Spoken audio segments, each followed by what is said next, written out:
Hello, this is Governor Arnold Schwarzenegger with another California report. Last week, I talked to you about the historic pension reforms that were included in our state budget agreement.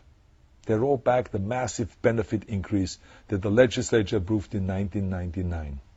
They require state workers to contribute more towards their pensions, and they end the outrageous practice of pension spiking, and they require disclosure from the pension fund that hid hundreds of billions of dollars of pension debt.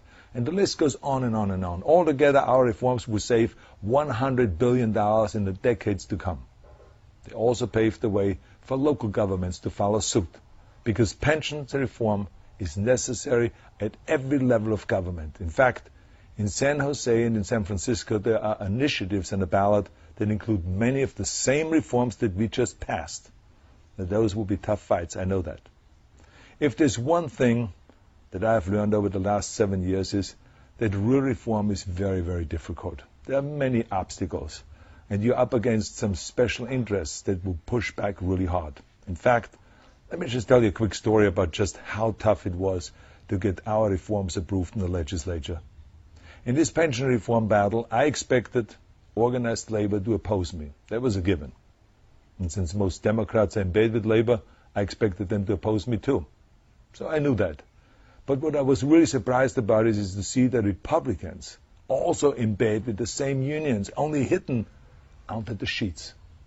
Now let me explain. Last week, I was sitting in my office and watching all the budget votes. I was sitting at 2 in the morning. I saw the education bill pass 27-8, and then the transportation bill 28-2, and then the health and human services bill pass, and so on and so forth. But the pension reform bill was one of the most important ingredients to our fiscal reform.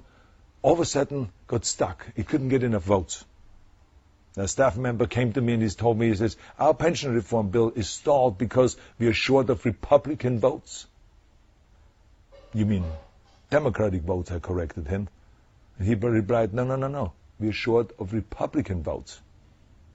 I said, Republicans? I mean, a group who rails against government spending, the group who preaches fiscal responsibility, the group who accuses the opponents of being controlled by public employees unions. You mean those Republicans?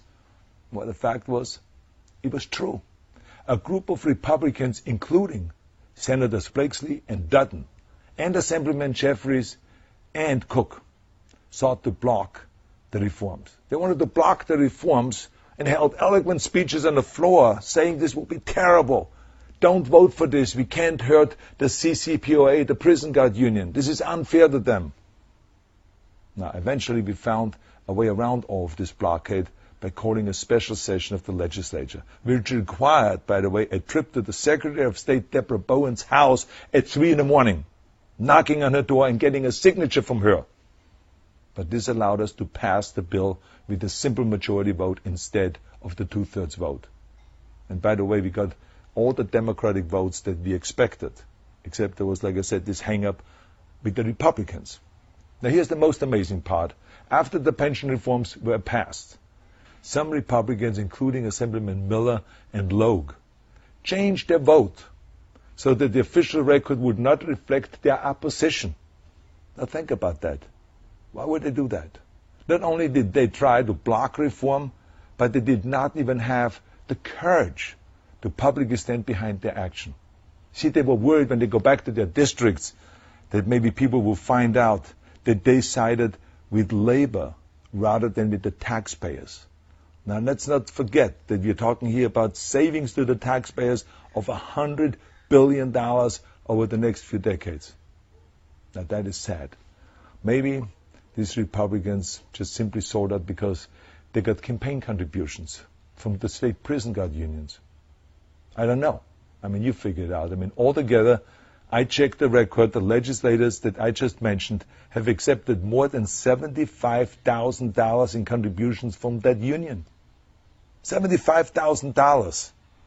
Now, normally you get $1,000 or $500 contribution or $2,000, but $75,000. Why did they give them all this money? Maybe to fight against the pension reforms. Maybe. I mean, you figure it out. Thank you for watching, and thank you for listening.